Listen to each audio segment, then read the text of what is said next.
नमस्कार, जय हिंद, जय भारत, जय छत्तीसगढ़। आज फिर से दुर्ग पुलिस ने संडे मार्केट में कार्रवाई की है और ये कहा है कि जो लोग अपनी मार्केटिंग करने के लिए आते हैं, अगर सफेद पट्टी के बाहर अपनी वाहन को लगाएंगे तो उनके ऊपर चालानी कार्रवाई होगी, जो आज की गई है। आगे आपको वीडियो में देखने को मिलेगा कि टीआई जो है वो इस मामले को क्या कह रहे हैं। और आज जो है एसएसपी विजय अग्रवाल, इसके अलावा जो एडिशनल है ट्रैफिक की रीचा मैडम, उन्होंने ये सीधा कहा था कि जो लोग अपनी गाड़ियों को बाहर लगाते हैं और एक्स्ट्रा दुकान के बाहर लगा कर रखते हैं, उनके ऊपर कार्रवाई की जाएगी, जो आज की गई है। आगे वीडियो में देखिएगा इस पूरे मामले को लेकर बाइट में क्या कह रहे हैं टीआई साहब। इसके अलावा कार्रवाई किस प्रकार से हुई है वो वीडियो भी आपको आगे देखने को मिलेगा।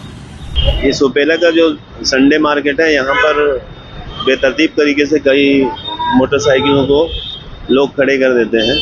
वरिष्ठ अधिकारियों गणों के दिशा निर्देश पे और मार्गदर्शन पे जो है यहाँ पर सब लोगों को जो है सही तरीके से तरतीब से खड़े कराने और व्यवस्था को सुदृढ़ किया जा रहा है। इसी तारतम्य में जो है 8-10 गाड़ियाँ जो कि बेतरतीब नो पार्किंग पे लगा के रखे थे, उनमें जो है चालानी कार्रवाई की जा रही है और यहाँ की जो यातायात व्यवस्था है उसको सुधारने के लिए भरसक प्रयास किया जा रहा है।